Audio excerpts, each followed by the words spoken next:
In this episode of the Rockets Chop Shop, we talk about Jalen Green and Jabari Smith Jr.'s recent struggles. How do they look compared to guys in their class, and is this something that can be fixed? We also touch on the Rockets' overall play 9 games into the season. And lastly, me and Space asked the question of, what would it take for us to be out on Coach Silas completely? If you guys want to hear this and more, tap in, enjoy the show. This episode is brought to you by Rexing Inc. Rexing is a US-based company that specializes in designing, manufacturing, and selling dash cams, hunting cameras, and body cameras. Drive protected with a Rexing dash cam. You can record your travels with the highest quality dash cams on the market.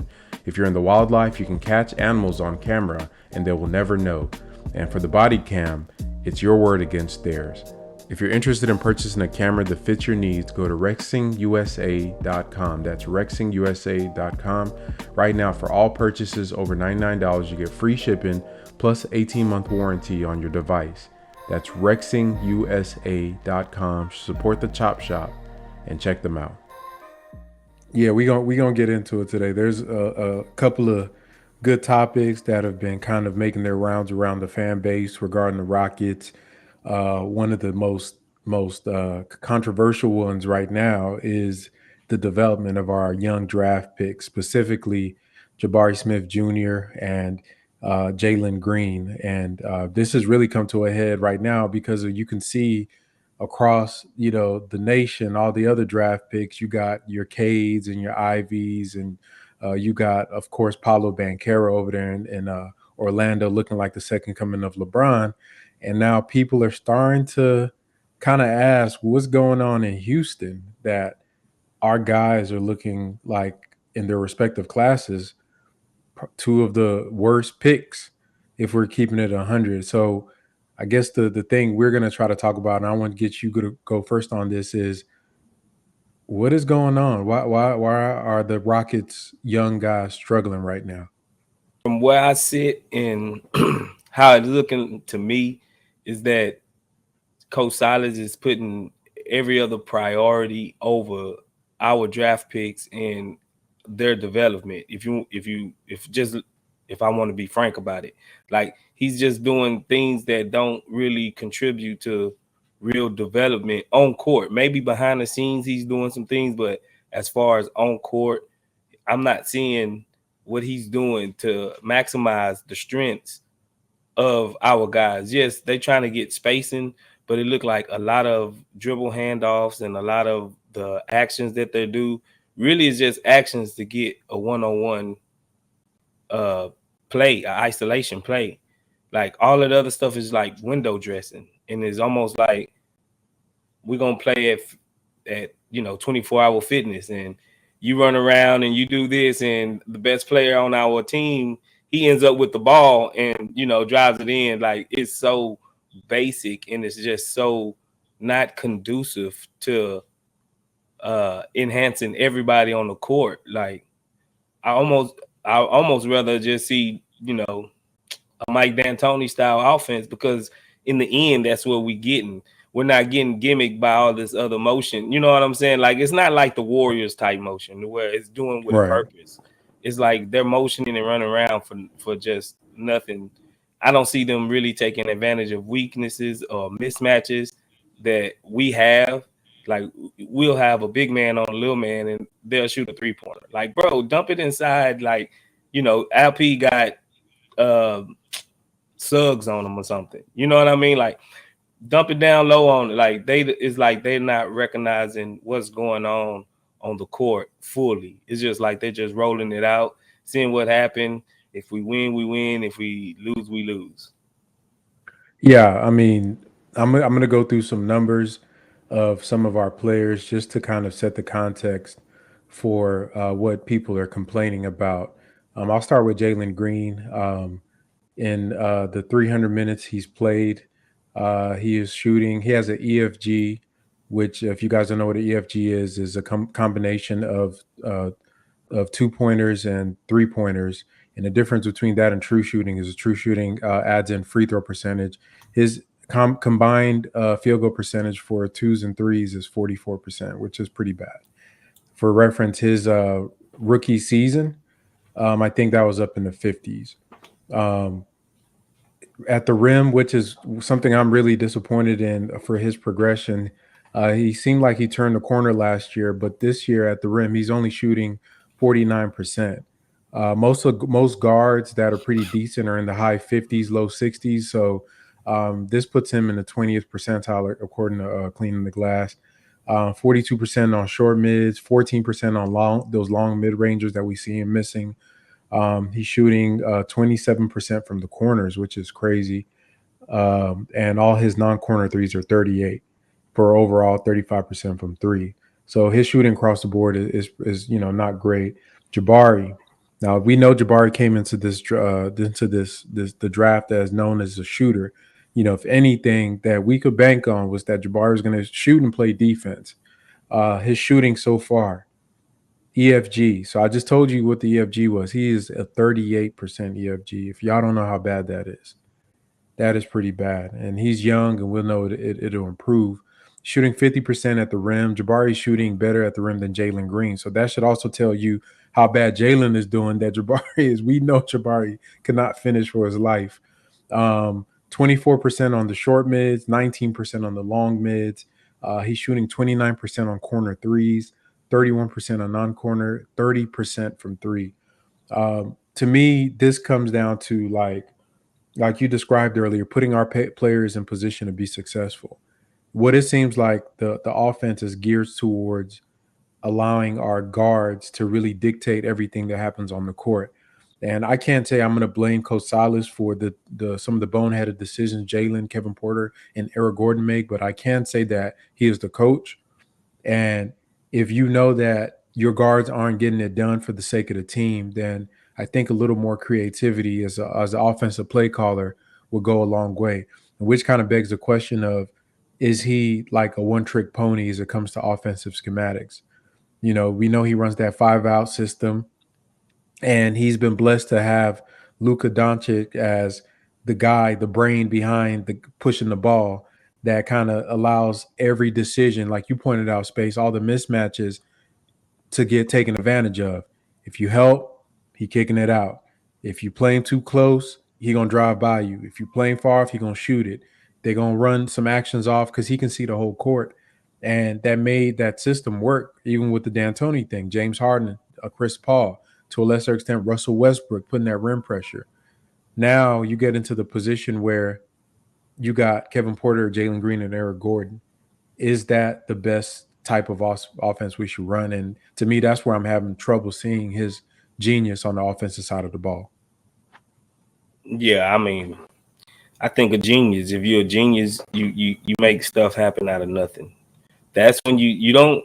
I can't say I'm a genius if I just retweak the rocket. Like I didn't make the rocket. You know what I'm saying? Like I just put a little different wing on the rocket. Like I can't say I'm the one that, but it seemed like Coach Silas is just like you saying, is like stuck in his ways, almost to a fault, to where an old school, branded guy as in his dad is his coach, is his mentor, that he learned old school philosophies from, and it's almost like his whole rotations are almost old schoolish, to where he says every position is positionless, but he don't act like the positions are positionless the way that he does his rotations and the way he does his substitutions.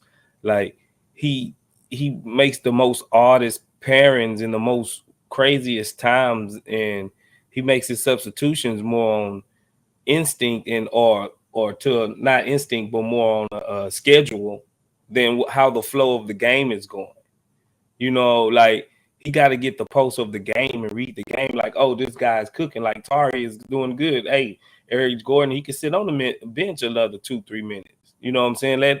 Let's see how far we can ride this Tari train right now, or let's see how far we can ride this Sengun train right now, because Sengun was just doing Zubac. Zubac didn't have no answers for Sengun, and he ended up taking him out in the crunch time. Like, it's just little things like that. It's like he almost overthinking himself. Like maybe the pressure is getting to him, like these wins, like maybe I got to get some wins. Maybe we thought we was going to be better than this, and it's getting to him where it's starting to affect him really really in a negative way. Like he's overthinking himself. You know what I'm saying? Instead of just letting it flow, it's like he's really trying to put his stamp on the game. Like, oh, you see this tricky substitution I did right here at this time, but nah, I think he's just getting in his own way. I definitely think he probably thought they'd be better than this because how they were talking during the offseason, it seemed like he was confident in some of the strides that the team was taking. And I don't believe that he's just trying to tank or I think like the games are affecting him. I watch this man every post game, and every time they lose, he looks sick. You can't fake that. You know what I mean? The dude looks sick. Like it looks like it destroys him. And I think the worst I've seen him look was after that Clippers game you referenced, the first one where we lost, and it was a game we could have won where Sengun was taken out. And bad decision. We ain't going. It's not like we're playing for the championship, but like I said, those type of games for the coach to have a reason and and an impact on the losing for the team, to me that stings a little bit more than when it's just young guys, especially on a rebuilding team, because those victories are going to be hard. So I think in my mind, I think he knew that he might have made the wrong decision on doing that, and it's curious to me because today I was I think I don't know JT, which is Jackson Gatlin.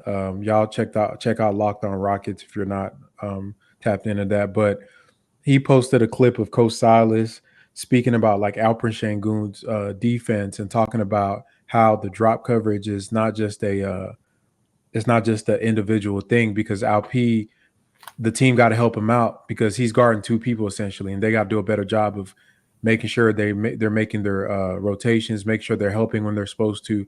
And so all the stuff we talk about on the channel, on the videos that we've broken down, and you know what I mean? To me, that was apparent the whole time. The reason that we were getting cooked against the Clippers wasn't because of Alperen by himself. It was because of Jabari. It was because of Jalen. It was because of other players not following their defensive principles. So, I don't know. It just feels like there's a kind of a lag on him recognizing stuff, which is weird from a head coach because you would feel like they had a pulse on everything, but there seems like there's a lag there where we're just fans, and a lot of us call out stuff, but you can go back to last year. There've been stuff the fan base been saying like, "Oh man, that's not working."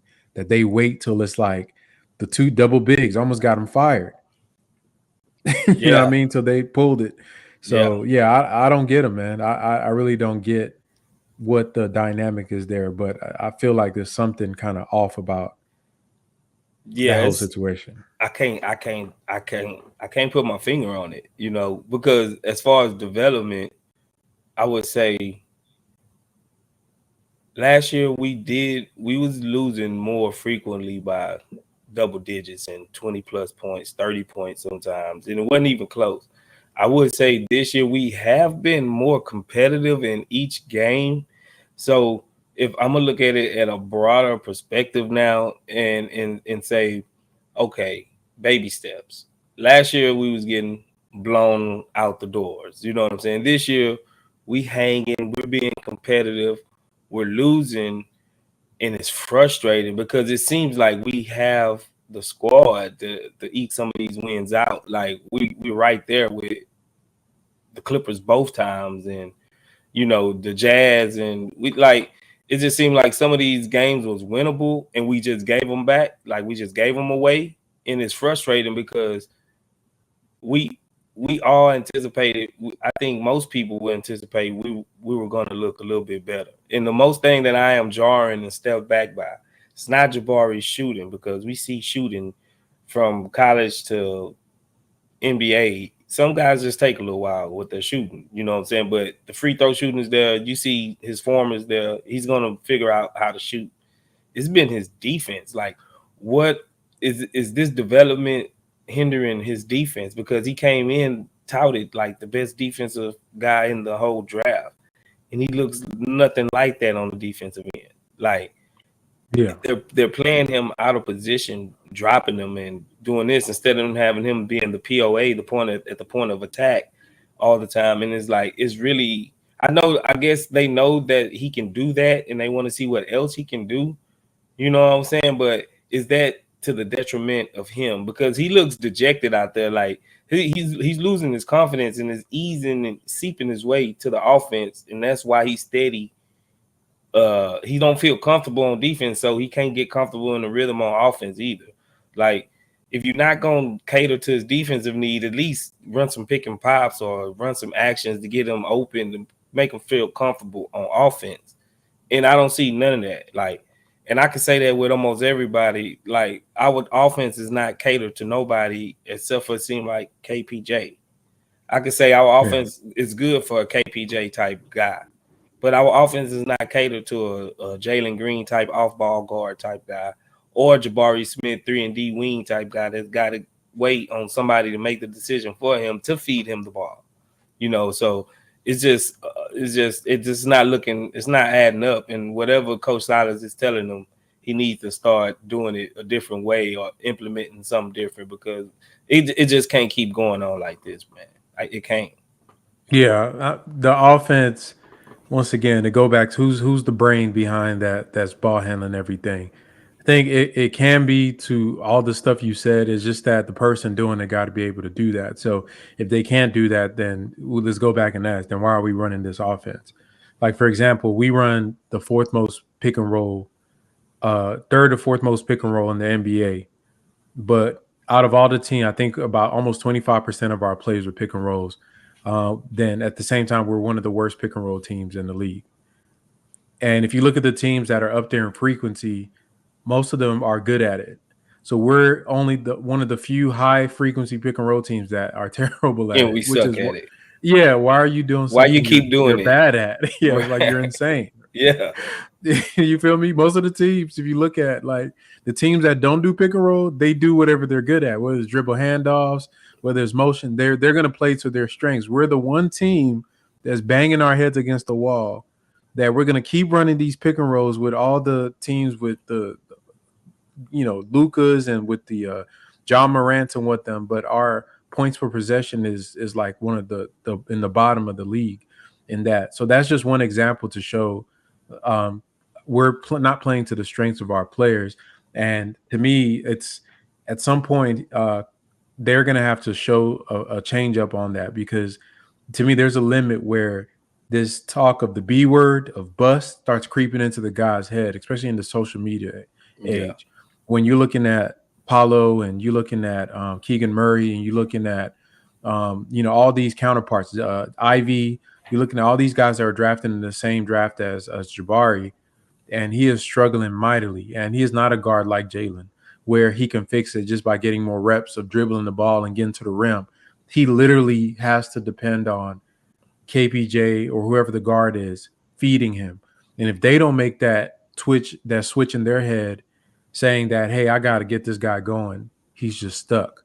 So it's different than last year to me. It's not the same like, oh yeah, he just needs to get more touches. I remember we were real big on Jalen getting touches Right. because he a guard, he a rhythm play. He gonna dribble it, get to the rim, do his thing.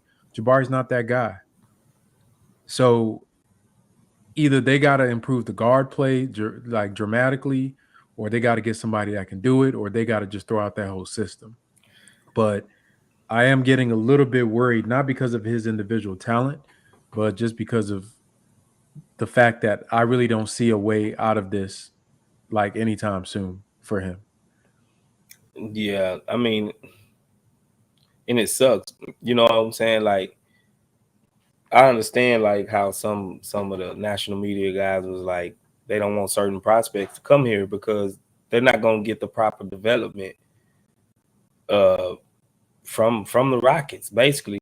And we sit here and we can argue and we can make all kinds of noise about what we're seeing on the court, but don't know let nobody else outside of the fan base say it, or even inside of the fan base, and we gonna tear them anew, but we got to realize like exactly the record. You are what your record are. You know what I'm saying? In the end, you are what your record says you are. And so if we're 1-8 and we're the last bottom team in the league 3 years running, there's something wrong with that. Like it's something deep seated, other like superficial that's not on the surface that you can't see that's going on, something behind the curtains. And who are the people behind the curtains? Is the coaches and the staff. So if the product don't look right on the court, then we gotta peel back a layer like an onion and see, well, what is it that's these guys are not responding to? What is these guys are not clicking about? Is it that they're all just too young? Like, no, I can't just give them, oh, we're just all young, like, because we see other young teams that look competent, that looks, what I'm saying, that looks together, like looks at least like they have the future ahead that's planned. Like, you're gonna be this guy for the future, you're gonna be this guy for the future, and you're gonna be this guy for the future. We have none of those guys, and if those guys that we have are those guys, well, we might think about needing getting some new guys on the cool. You know what I'm saying? Because something's not right. And the first thing you got to do is look at the coach or the GMs. I think they're at the hip. You got to look at both of them, because one doing the groceries and one cooking it. So if the meal is nasty, then we got to look at both of these guys, like for real. Like, and right now, it's nothing appetizing about what we seeing on the court right now with the Houston Rockets. And I'm ashamed right now. Like, I didn't think we was gonna be just bottomed out like this. Now, again, our schedule have been brutal, so I'm gonna give it at least till Christmas and see if the scheduling is part of a factor, because I believe it is. 10 games, 13 games out of 20 on the road for a young team like that. That's brutal against all playoff teams. So, but again, I'm still not seeing the progression. I'm seeing a little development, sure, but I'm not seeing the progression on the court, maximize itself as I thought it would be. Right. And speaking of records, we're gonna move on to the next segment. So we're 1-8 right now. Obviously, I'm gonna say this just for us at the Chop Shop.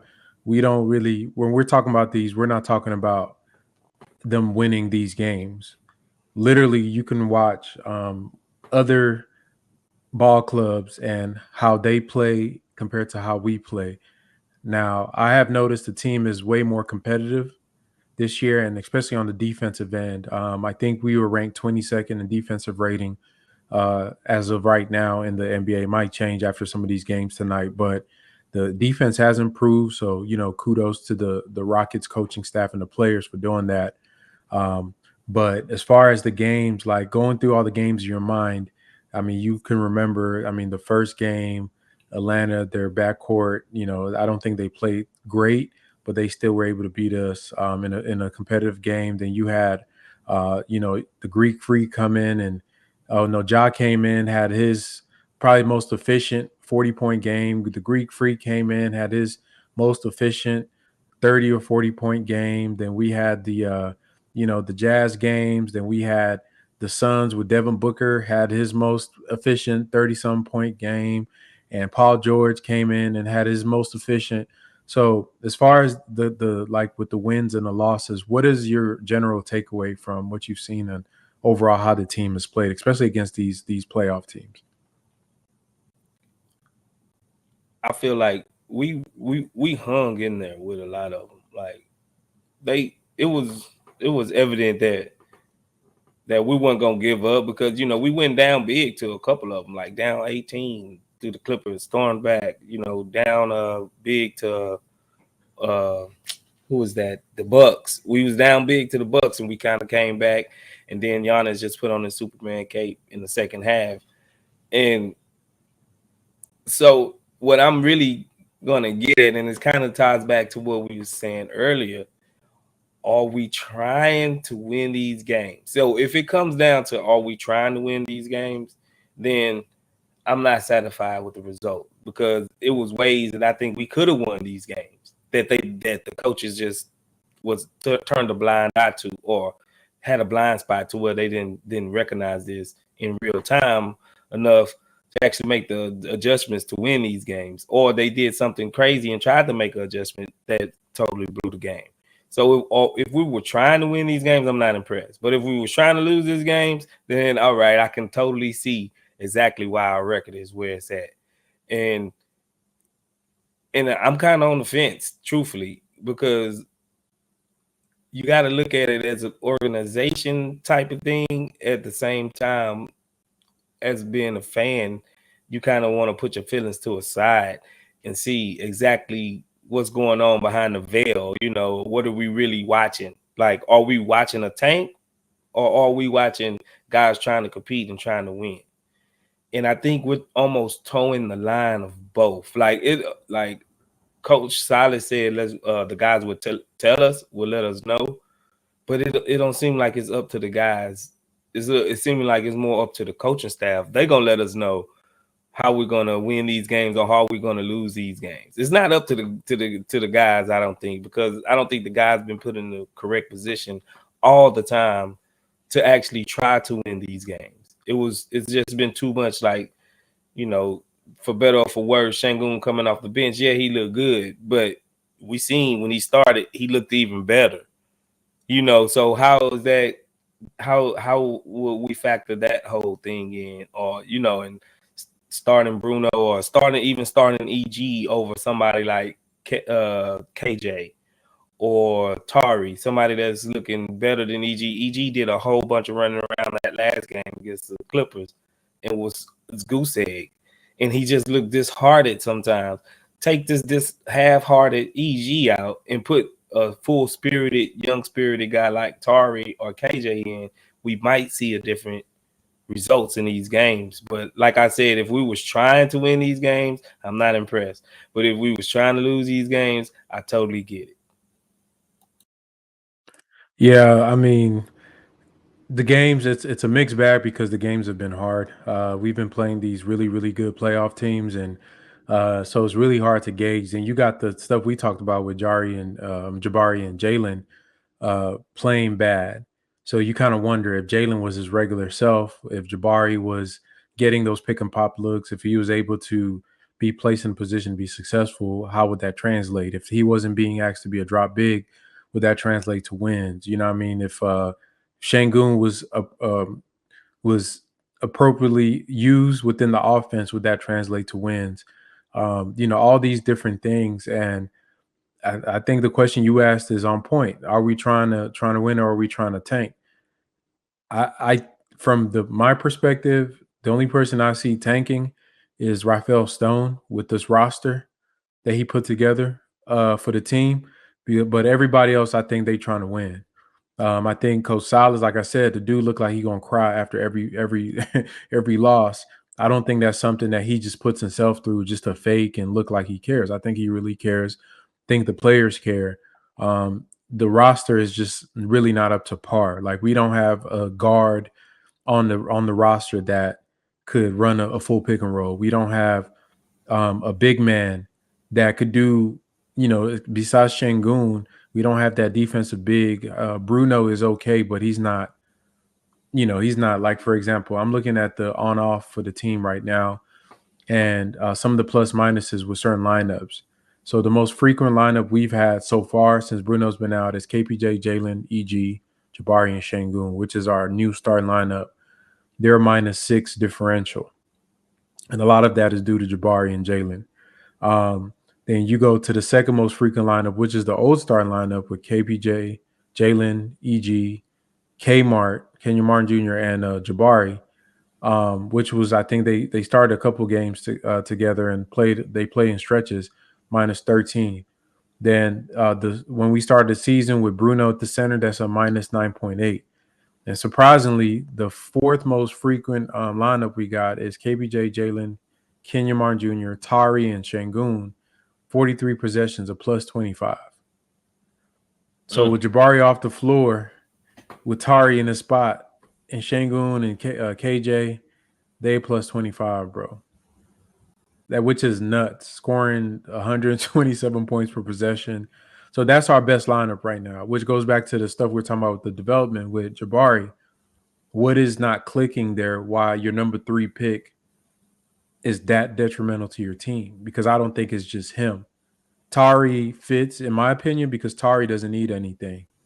He can thrive in chaos. He can thrive without structure because his game isn't predicated on the guards or anybody. He gonna get his regardless, whether it's hustling in transition. He can ball handle. So, which once again points to what we're talking about. Jabari is a dependent player. that requires his teammates to be able to assist him in his game to maximize what he can do. And the numbers show it. When he's on the court with our starters, he looks bad. I mean, I'm trying to look through here any positive lineup with Jabari Smith, and the only one that is in only 16 possessions that I can see that's a positive is when he's out there with Josh Christopher and Eric Gordon in the back row, Garrison, Mathews, and Sengun. And if I remember that lineup correctly, it's a lineup that they do a lot of movement. I don't know what game they came out in with that lineup, but I liked it because it allowed the offense to run because neither Jalen or Kevin Porter were there to just do super ball hogging. Right. You know what I mean? So I just need them to get this guy a point guard, man, just for him. I think he's worth it. That they could say we'll spend a roster spot just to help Jabari out because 1 for 8, okay, cool. Everybody want Wemby. Wemby, oh, that's great. What if we don't get Wemby, guys? What if the lottery ball come out and we the number 7 pick? Was it worth tarnishing the potential career or the trajectory of a guy like Jabari or even Jalen? Because I feel like all these things matter. There's no wasted games or years in the NBA. These people aren't robots. This ain't 2K. You can't just sim through a dude's life. Whatever he experiences now is going to impact him down his career, the perception of the organization, whether he likes it here or not, whether he's going to leave, all that stuff. Every single day impacts that. So what if we get number 8? Everybody puts to me, the way I think, I plan for the worst. We should be building this team like we won't even get Wemby. But I don't know why the fan base is like Wemby, Wemby, Wemby. Bro, there's the odds are we won't get Wemby or Scoot. Literally, the odds are that.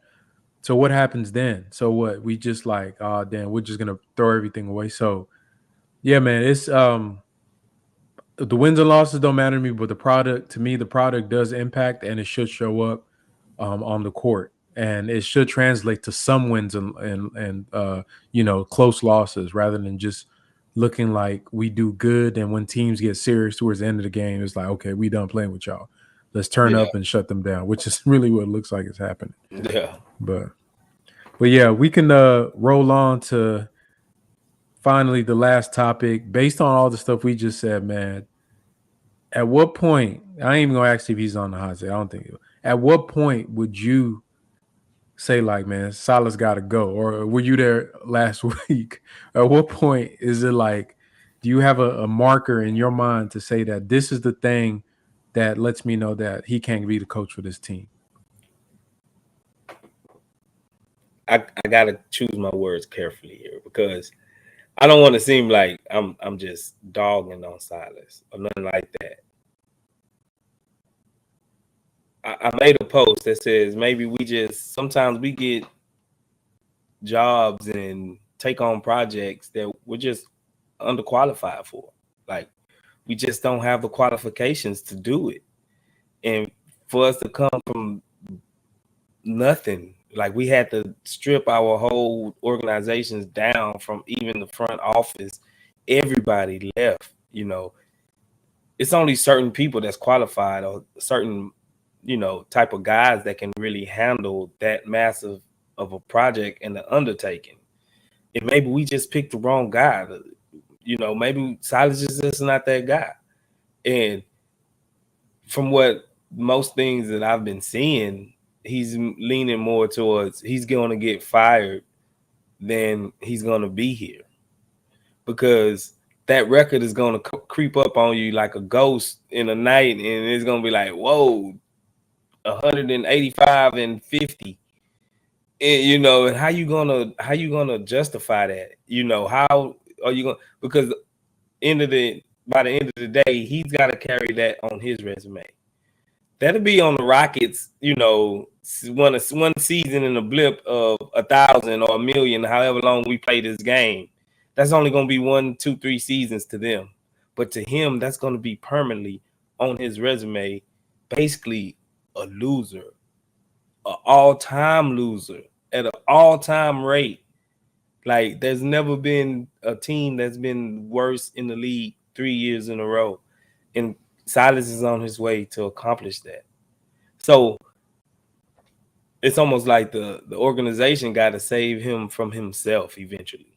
Like if he's not getting through, if is whatever is not clicking, eventually he's gonna have to go. And it's just the numbers, everything just it's just stacked up against a new coach in a new organization, starting all the way over.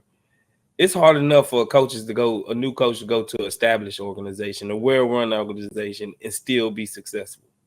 And we're asking this guy to come to a whole new, basically a new project, like from grassroots up, and actually lead us to the promised land eventually. I just don't think somebody will reap Silas's rewards. Basically, Silas is going to be the X man, and somebody will come along and reap Silas's reward. And if they don't, that means, something is fundamentally wrong with this organization. Maybe it's not Silas. But to answer your point, as far as what does he have to do to stay here, I think we gotta I'm gonna give him the whole season. Even though I everything in me is saying he might not be the guy. I'm gonna give him the whole season. And by the end of this season, if we don't have more than 22 wins to 25 wins, he gotta go. I'm gonna be on the let's cut Silas train for real. Okay, that's generous. And for me, I can't give him the whole season, but I'm not judging him based on wins and losses. I'm going to judge him based on what we talked about with the development. If Jabari Smith Jr., Jalen Green, if Alperen or any of these guys regress this season, if Jabari doesn't pick up like how he's progressing and he keeps looking bad, if Jalen still continues to struggle months into the season, then I feel like the Rockets need to make a move. To me, that's the marker, because if we're not going to judge him on wins and losses, we're judging him on development. If you can't develop two top three picks for an organization, which are the most valuable assets in the organization right now, is Jalen Green and Jabari Smith Jr. Those assets are literally the cornerstones of what they're trying to build. And if he can't develop those things correctly, then I don't feel like he should be the person that's in charge of doing that. And to his, like you pointed out, the resume thing, I mean, yeah, that's pretty nasty stuff. Like if you look, having that many losses, that's going to be on him as a head coach. Right now I'm looking on Basketball Reference for his dad. And, his dad didn't win that many games either. Like he went only he lost 168 games, only won 78. When he was a coach in 3 seasons. And then when he got to Charlotte, he won 193 games to 208, so had a 48% winning percentage. 1 season in New Orleans where he had a winning season, which is he went 47-35 for the Hornets, and then 69-7 in Cleveland. So his dad's overall career record is bad. So I guess I don't know if it's off the old hereditary. I don't want to say it, but I mean that's what it's looking like. So man, I feel bad for him sometimes, because I'd be like, maybe they need to just as a coach put him out of misery. Like the dude looked tired, man, and I know that it's hard for him to have all these young players and be the person in this position, because I know this is not what he came to do, but this was the only opportunity that he was given. And I honestly believe that if he had a more mature veteran team, then he'd be able to show his stuff. But that doesn't absolve him from the task at hand, which is to coach this team. The excuse of they're young does not fly as it relates to development and the structure and all the things you want to build on the court. We can say they're young. Okay, they're not going to win close games against good teams. But if they're playing teams with similar situations, then if he's a good coach, he should win all the games, beat all the Orlandos, Detroit. So I'm judging those games, to me, have a lot of impact. Like when we play Orlando, they got to win. You play OKC, you got to win. I'm looking at those records for that, because that tells me relative to your competition, are you getting out coached by people with similar youth on their team? So my thing is the development. I'm cool. Okay, you're going to be bad. You lose to good teams. You got to beat those teams that are in your group, and then our players can't look like the worst picks in their class. If that's the case, he needs to be gone immediately. If Jalen goes to the All-Star break still shooting like this and looking tentative and assertive, and Jabari is still one of the worst shooters in the league, coming in as a shooter, he got to go, man. So that's my thing for him. And I'm looking at Rafael Stone now too, man, because you feel me? Has he? I mean, in my mind, I ain't seen him put together a good roster yet, even for a rebuilding team. I don't know what you think about that. Think about what you've seen since Harden left. What roster have we seen to say like this looks like a team that is has all the complementary pieces to even be functional? You know what I That's mean? that's a question to beg. Is it by design? Because we want to be bad?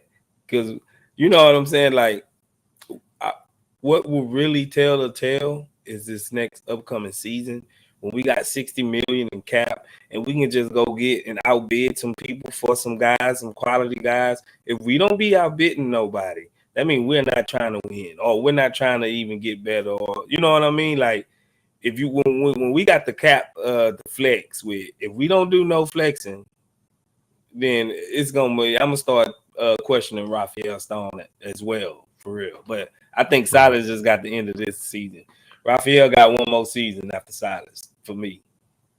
Yeah, I think he probably will be here a little bit longer. Yeah, but this free agency coming up, especially with the Brooklyn situation, we know with their influx right now with the Kyrie thing, the Steve Nash getting fired or parted ways, if you want to believe Shams or Woj.